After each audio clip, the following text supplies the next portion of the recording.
Et si aujourd'hui tu solutionnais ce manque d'énergie pour éviter ces sensations de vide, de déprime, de manque de motivation ou de volonté, voire d'épuisement?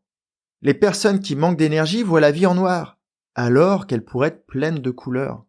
Elles ne se sentent même plus capables d'avancer sur le chemin d'une vie épanouie, alors que le chemin est juste devant elles.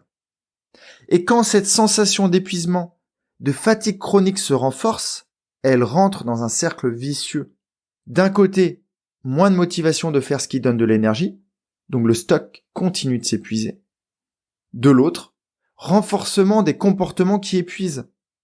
Trop penser, ruminer, se comparer, regretter ce qui est passé, stresser pour le futur, ou plein d'autres comportements néfastes qui puisent dans ce stock déjà très faible.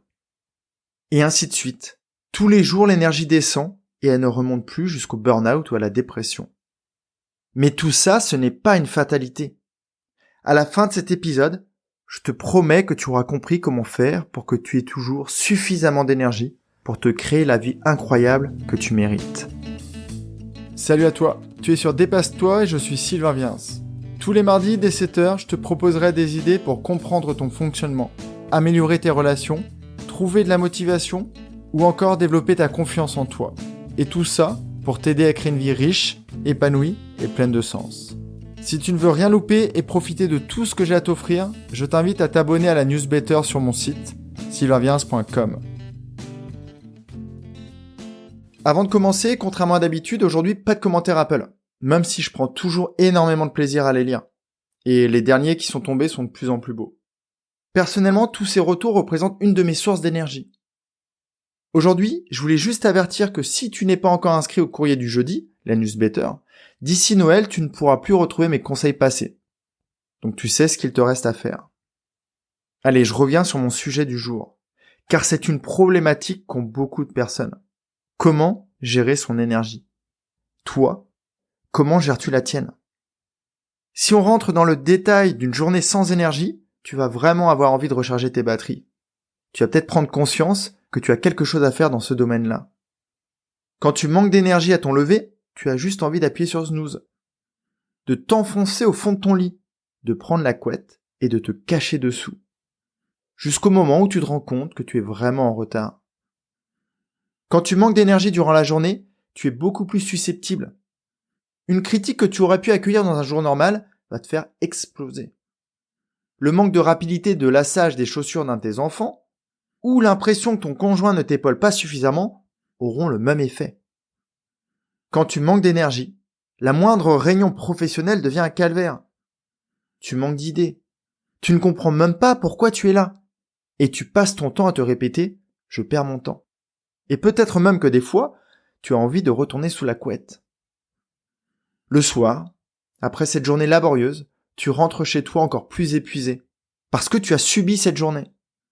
Et bien sûr, chez toi, tu n'as pas forcément la patience nécessaire à la relecture de la table des multiplications de tes enfants, ou l'écoute nécessaire pour entendre les déboires personnels de ton entourage. Tu n'as même plus la conscience de refuser l'appel de tous ces trucs qui ne t'aident pas, qui au contraire vont t'achever. Tu sautes sur le chocolat, ou sur tout ce qui est déconseillé. Tu te vautres sur ton canapé, où cette belle télécommande te fait de l'œil. Et tu finis d'épuiser le peu d'énergie qu'il te reste devant ce petit écran, où tu regardes des trucs qui ne servent à rien, qui dans ces moments-là te font croire que ça peut t'aider, mais ce n'est pas le cas.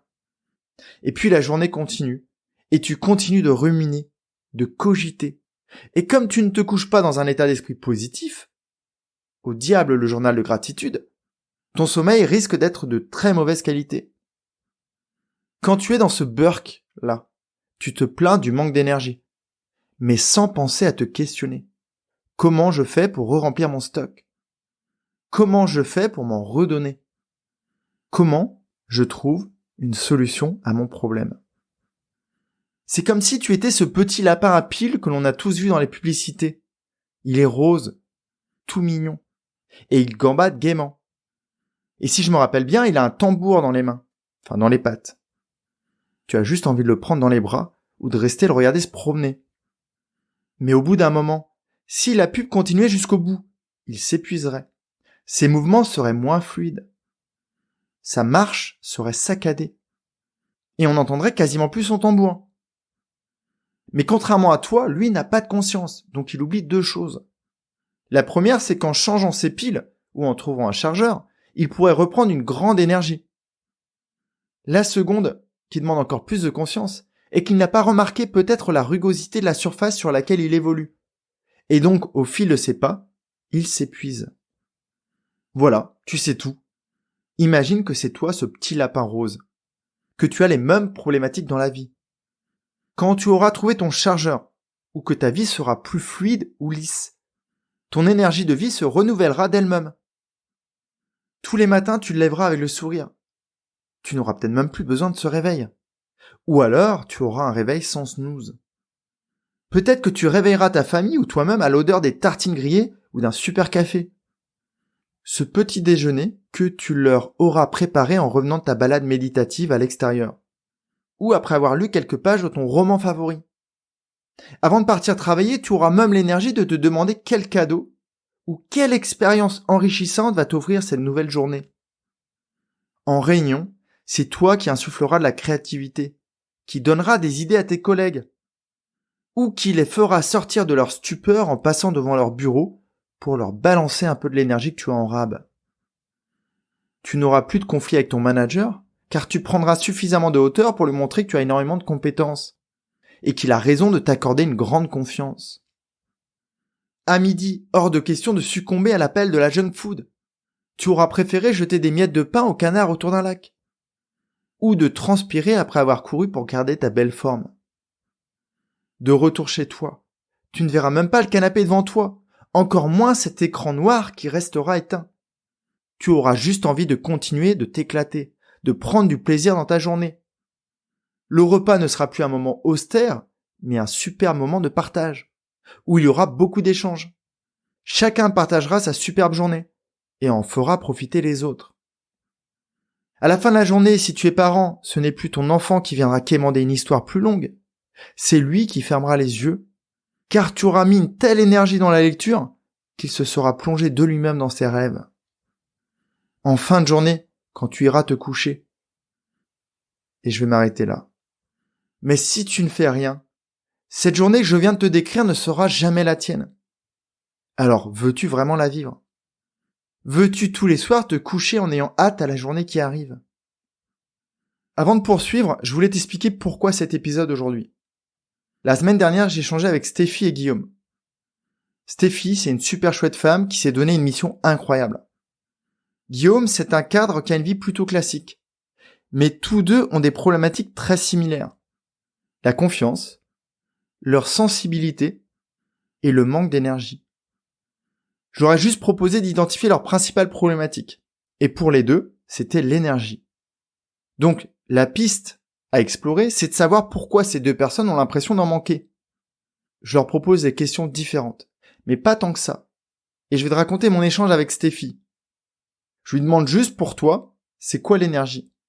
Et elle me répond. En l'occurrence, dans mon cas, c'est assez différent. Je donne beaucoup pour les autres car c'est ma mission. Du coup, mon énergie part avec. J'en reprends aussi un peu avec les personnes que je rencontre, mais globalement, je pense que je donne beaucoup plus que je ne reçois. En formulant sa problématique, en fait, elle a la solution. La solution est juste devant elle. Il faudra juste qu'elle prenne de la hauteur et qu'elle se relise. Je l'ai quand même encore un peu aidée, et je lui ai proposé d'autres questions. Elle m'a parlé d'en donner trop. Elle m'a d'elle-même dit que son problème était différent des autres. Et elle m'a parlé de sa mission. Donc, je lui ai proposé ces 3 questions. Comment faire pour rééquilibrer cette balance entre ce que tu donnes et ce que tu gagnes ? Comment ne pas laisser partir cette énergie ? Qu'est-ce qui est différent entre toi et les autres ? Je voulais juste lui indiquer qu'elle avait raison, que chaque problème est unique, mais qu'elle pourrait déjà voir comment les autres font, pour peut-être avoir des pistes. Et enfin, j'ai fini sur « Quelle est ta mission ?» Et comme j'aime titiller gentiment, je lui ai rajouté « Est-ce t'épuiser pour les autres ?» Concrètement, je lui ai juste demandé d'aller plus loin dans son questionnement. La solution se trouve sous son nez. Mais comme une autre de ses problématiques est la confiance, elle ne s'est pas fait suffisamment confiance, donc elle ne la voit pas. Arrêtons de parler de Stéphie. Toi, que peux-tu faire pour avoir l'énergie suffisante dès la fin de l'épisode pour te créer la journée que je t'ai décrite plus haut. Cette odeur de petit déjeuner, cette discussion géniale avec tes collègues et cette soirée hyper riche. Je t'invite à répondre à 3 questions. La première, comment je fais pour ne plus perdre mon énergie ? Car oui, dans la journée, tu as des comportements qui t'épuisent. L'idée est de les identifier et de les faire disparaître.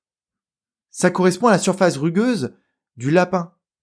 Et c'est ce qui te fait gaspiller ton énergie. C'est peut-être la gestion de tes émotions. Les pensées qui te trottent dans la tête toute la journée. Ou cette charge mentale qui te pèse. La deuxième question, comment je fais pour gagner de l'énergie ? Là, il s'agit d'identifier ton chargeur ou tes chargeurs, de savoir quand tu dois les utiliser. Quelles sont les activités qui te ressourcent ? La méditation, les échanges amicaux, la lecture, le sport, peut-être l'apprentissage. Et enfin, la dernière question, comment je fais pour augmenter ma capacité d'énergie ? Jeudi, je t'aiderai à répondre à toutes ces questions dans mon courrier privé. Et comme pour Stéphie ou Guillaume, à trouver par toi-même les solutions. Tu vas prendre de la hauteur pour que tu retrouves de l'énergie et pour te créer cette vie riche, épanouie et pleine de sens. Et si jamais tu n'avais pas la lucidité pour trouver les réponses par toi-même, l'année prochaine, je te proposerai un cadre très structurant pour que tu y arrives. J'ai pensé à des cours en ligne afin que je ne laisse pas de côté une de mes principales qualités, la pédagogie. Et n'oublie surtout pas, si tu veux profiter encore de tous mes conseils sur l'année qui arrive, le lien est disponible dans les notes. En attendant, prends vraiment bien soin de toi et passe une super journée avec une énergie au top et un réservoir qui déborde. Je te dis à jeudi. Bye bye. Si cet épisode t'a appris quelque chose, n'hésite pas à en parler autour de toi. Dis-toi qu'à chaque fois que tu m'aides à le diffuser, tu fais tous les jours un peu plus pour aider tes proches et influencer positivement les gens qui nous entourent. Je te remercie très sincèrement pour ton écoute et je te souhaite vraiment le plus beau pour la suite.